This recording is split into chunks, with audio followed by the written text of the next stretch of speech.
you guys did a couple records, like an EP and an album. Were you guys doing much gigging out of town also, or was it pretty focused on the DC area? I think we definitely toured. I can't remember where. We definitely toured. I don't know how far we got. Gotcha. Yeah, if you ask, you might have some chance to speak to Doug one day. He's the kind of guy that would remember that kind of Gotcha. stuff. Yeah, I do want to sit down with him sometime. Yeah, please do. So, after Fidelity Jones is out, when you did the solo record, because maybe I'd heard it years ago that you'd done one, and I deep sixed it. So, tell me about your solo record and what people can expect from it. Because I gave the concept already. I just said, man, finally let me take some of these songs that's in my head, or even a couple of them was songs that we'd already done. You know, even some was Fidelity Jones songs.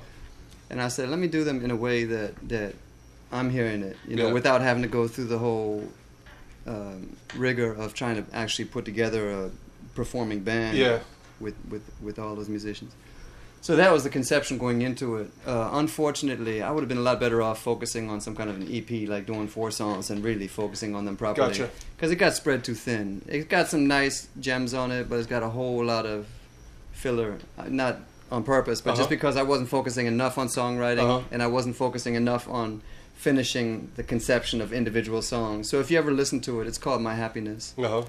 If you ever do catch up with it and listen to it, you'll find out that there's a lot of songs that could have been developed a lot more cogently. And there's a couple of songs that are on there I'm really proud of, though. And again, similar to the House Burning Down record, I knew from various arrangements, I knew various musicians that I really wanted to work with, wonderful musicians that all contributed their talent to that record. And man, I wish I would have done it right. Because some of the talent on that record is world class. I mean, I got this guy called Fred Pena playing keyboards on one record, on one song, man.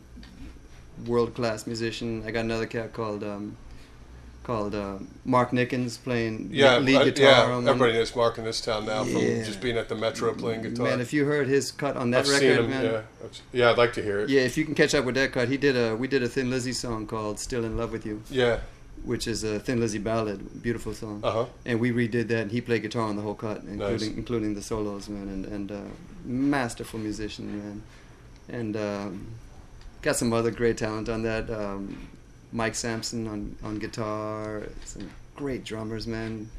It's just the musicianship on that record is amazing. If I had focused more on writing good songs for them and really recording it, it would be a beautiful record. As it is, it's kind of a slipshod kind of a product because I wasn't mentally at the level I needed to be to make that work. Do you think you'll do music again? I mean, I know you obviously sing for your own reasons now.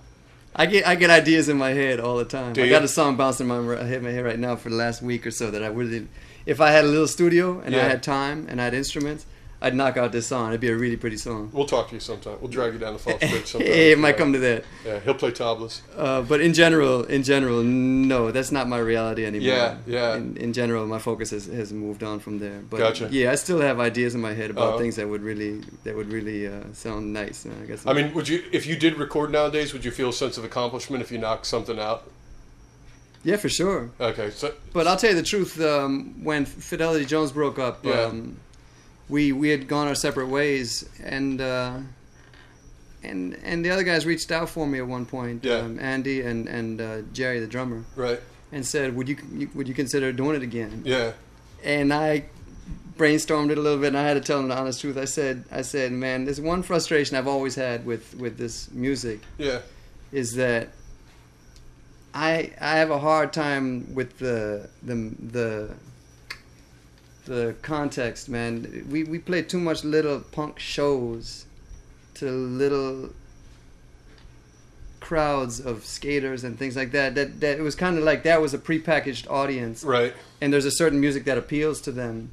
And my desire was always, can we play this festival? Can we play this event? Can we play at this conference? Can we play? You know, I always wanted to bring it to a broader public. Yeah. And I told them, I'll tell you the truth, man. If it's going to be going to all these little bars and playing to skaters and stuff, it's just going to frustrate me too much. So I had to say no, which was unfortunate because they're great musicians. I would have loved to have worked with them some more, but it was just burning me out too much to always be playing to that very limited. It was my own fault because when you pick punk rock, you pick the punk rock audience, you pick the punk rockers. Yeah, and that's what I walked into, man. If I had been more perceptive about it. I might have formulated a whole different type of music and a whole different approach to music and brought it to a whole different format of how to bring it to the world, you know. So what sort of big things are you doing in life these days? I mean, obviously you've got a trip coming up over to India, and you've mentioned that you're a Sikh nowadays. Yeah. And was sort of curious, like, where you're at these days,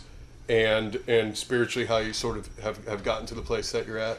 Oh man, just like you were asking about vegetarianism, man. Yeah. I've always been interested in Eastern philosophy and spirituality, and I mean, even if you look at the earliest records, I still got little quotes of the various scriptures and things on there. So it's the same path I've always been on. I'm about truth, you know, and all the bands I was in was about trying to bring out truth. And Sikhism is just about truth with a capital T. That's just the faith I'm in. So it's a real natural transition. As far as the actual path to get me here, you know, just like we were kind of the band that kind of made it all right to talk about vegetarianism, I think we were also one of the earlier bands that made it all right to talk about spiritual life in punk rock context. Right. So in that sense, these are maybe a couple of the things that I did maybe contribute to the world of hardcore, basically. Gotcha. And spiritually, at that time, I was just open to any path. At some point, I made a transition to actually become a member of the African Hebrew Israelite community. And how did that sort of come about? Oh, you know, I was always into liberation theology and cultural consciousness, and ironically, growing up in the straight edge scene prepared me for it, because the African Hebrew Israelites, even though it's a militant kind of back to Israel, back to Africa, restore the holy presence in the Holy Land kind of a movement. They're straight edge, man. They don't drink, they don't eat meat, they're vegans, you know. Right. They don't, whatever straight edge do, they don't do. They don't smoke, you know. So for me, it was a very natural transition, because that's where my heart and my mind was already at anyway. I just took it out of the punk rock context and put it more towards a specific spiritual walk. Had you encountered that community in Washington D.C., or where did you run into them? And was it pretty open arms? Obviously, you got a sincere interest in it, so yeah, it was open arms for me. I was one of only two light skins in it at that time that I was familiar with. So obviously, you know, some feeling out. But I was with them for 16 years, you know. So it was a real good arrangement. They're some wonderful people. They're doing some wonderful works. But yeah, my actual spiritual practice was always a little bit broader and a little more plugged into Eastern paths. So most of the time throughout that period, I was still listening to Sikh music. I was still reading Sikh scriptures, and eventually, man, I just had to kind of drift towards where my heart was leading me. So eventually I just kind of embraced the Sikh path altogether. Gotcha. Yeah. Cool, man. Well, I feel like I've touched upon most everything I want to without, opening the hood too much. So I appreciate your time, and I think we'll call it a day if that's cool. Absolutely. I appreciate you sitting down, man. Oh, my pleasure, man. Okay. Yes, Good times. All right, man.